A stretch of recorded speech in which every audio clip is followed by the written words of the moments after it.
अस्सलामुअलैकुम, आप देख रहे हैं JN न्यूज और मैं हूं आपकी मेजबान सुंबल ज़िया। बुलेटिन का बाकायदा आगाज करते हैं और शामिल करते हैं अब तक की अहम तरीन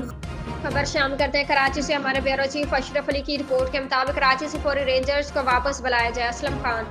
शहर के मसले को जल्द हल किया जाए। लई खान की आर्मी चीफ से अपील, मुल्क में इंतजामी यूनिट बनाने के लिए आर्मी चीफ किरदार अदा करें। अशरफ जब्बार कुरैशी, कराची स्टाफ रिपोर्टर, कराची के लिए बनाए जाने वाले ऑल पार्टीज इत्तेहाद के नुमाइंदों का इजलास कराची ग्रैंड अलायंस के मरकजी ऑफिस पर मुनक्किद किया,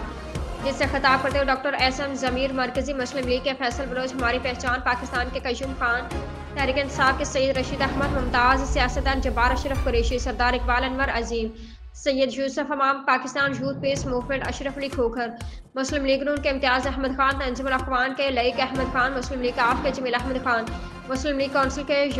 यूनसियानी नौजवान तहरीक वाहिद मुराद, ऑल पाकिस्तान मुस्लिम लीग के सैफुर रहमान, पाकिस्तान मुस्लिम जोनेजू के कमाल अहमद, पाकिस्तान मुस्लिम अलायंस के मोहम्मद रमज़ान, कराची रेजिडेंट्स के मोहम्मद मंसूर अब्बास, तंजीम अहवार रामपुर मोहम्मद हुसैन खान, रामपुरी आम लोग इत्तेहाद पार्टी के डॉक्टर सईद अली सलमान ने शिरकत की।